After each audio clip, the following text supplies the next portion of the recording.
Tại sao ấy? Một bé bạch ba cái đấy.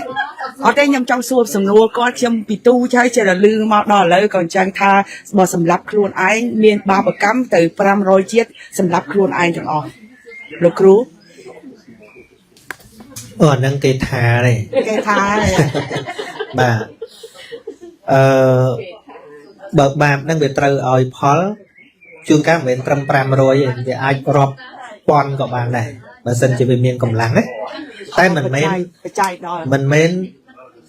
pru caสำหรับខ្លួនឲ្យคล้ายជាសម្រាប់ខ្លួនតទៀតទេទោសនៃការសម្រាប់ខ្លួននេះគឺទោសបាណាតិបាតណាមួយដែលធ្វើឲ្យសត្វដទៃស្លាប់អញ្ចឹងណាដោយបុគ្គលដែលឈានទៅរកការសម្រាប់ខ្លួនបានបើយើងនិយាយពីស្លាប់គឺជាអកាលមរណៈអកាលមរណៈនេះគឺវាត្រូវកម្មនឹងចូលទៅកាត់ផ្ដាច់ឧបមាថាបាបសម្រាប់សត្វពីមុនមកវាត្រូវឲ្យជីវិតយើងស្លាប់ថ្ងៃហ្នឹង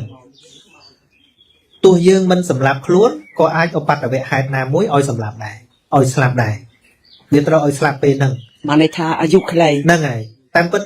បាបឲ្យស្លាប់ហ្នឹង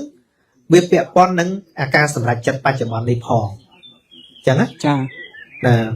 ប៉ុន្តែបើសិនជាមនុស្សចង់សម្លាប់ខ្លួនក៏ដោយ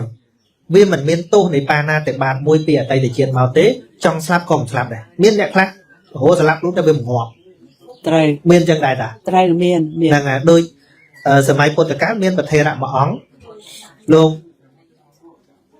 នឿយណាយរៀនវាមិនចេះចង់សឹកផងអីផងហើយដូចពិបាកចិត្តលោកមិនដឹងរស់ទៅអីលោកចង់សម្លាប់ខ្លួនចាដល់ពេលចង់សម្លាប់ខ្លួនមានភិក្ខុសង្ឃលោកបោសម្រាមសម្អាតវត្តទៅចាប់បានពស់អាសេរពឹសរួចទៅគេយកដាក់ក្នុងក្អមបំរុងយកទៅបោះចោលហើយភិក្ខុហ្នឹងកំពុងតែចង់ស្លាប់ស្រាប់ផងបើសម្លាប់ខ្លួនដូចខ្មាស់គេចាហ្នឹងហើយអញ្ចឹងមានអបាយស្លាប់ស្រួលនឹងយកឲ្យពស់នឹងចឹកឲ្យស្លាប់ហ្មងទៅស្លាប់ដោយពស់ចឹកអាហ្នឹងវាអត់អីទេគិតចឹងចាក៏សុំយកពស់នឹងទៅបោះចោលដល់យកទៅឆ្ងាយទៅដាក់ដៃចូលក្នុងក្អមហ្នឹងផ្លេចខ្លួនពស់ហ្នឹងអត់ចឹកវាអោនក្បាលទៅដល់វាអត់ចឹកលោកយកដៃចាប់យកមកឲ្យសក់ដៃចូលក្នុងមាត់ពស់នឹងទៀតពស់នោះអត់ខំទៀតដល់អញ្ចឹងផងដល់អញ្ចឹងទៅលោកថាពស់នេះគ្មានពឹសផងពស់ផលិតអញ្ចឹងក៏លេងទៅហើយលោកដើរមកវិញក៏ប្រាប់គេថាចិត្តថាពស់នឹងអត់ពឹសផងអញ្ចឹងទៅភិក្ខុទាំងឡាយក៏ថាលោកនឹងនិយាយកុហកអញ្ចឹងណា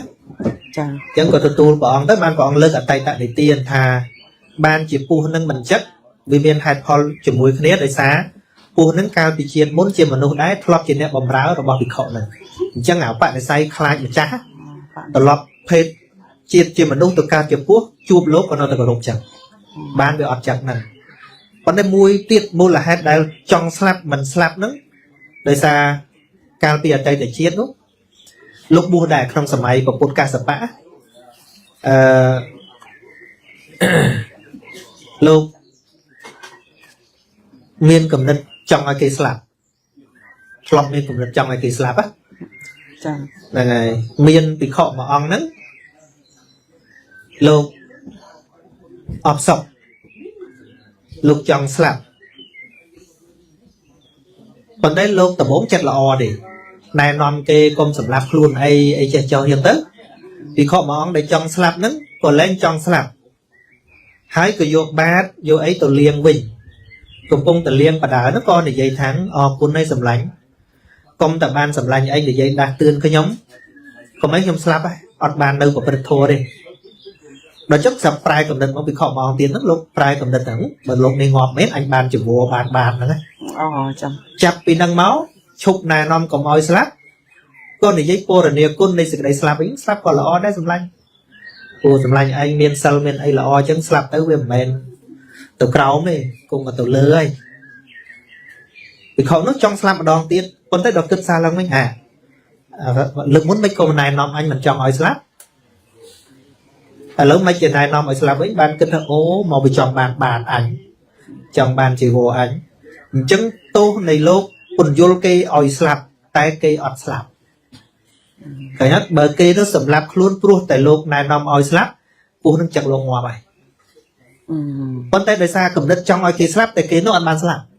អញ្ចឹងឯងបានបណ្ដាលឲ្យលោកអបសឹកចង់តងាប់ហ្នឹងប៉ុន្តែវាអត់ស្លាប់ឃើញវាអាស្រ័យលើអាបាណាទេបាទទេបាទដូច្នេះហើយពេលស្លាប់ទៅវាត្រូវឲ្យផលយ៉ាងណានោះវិបាករបស់កម្មយើងវិនិច្ឆ័យអត់ចេញយើងកំណត់អត់បានទេពីព្រោះកម្មដែលត្រូវឲ្យផលមិនមែនតែកម្មសម្រាប់ខ្លួននឹងមួយវាមានកម្មជាច្រើនទៀតក្នុងមួយជីវិតយើងវាមិនមែនទល់តែសម្រាប់ខ្លួនបានមានបាបណាអានៅជាមួយគ្នាជេរបចោប្រមាថគ្នាមើងងាយម៉ែឪមកកណោសម្រាប់សត្វតូចសត្វធំមកកណោ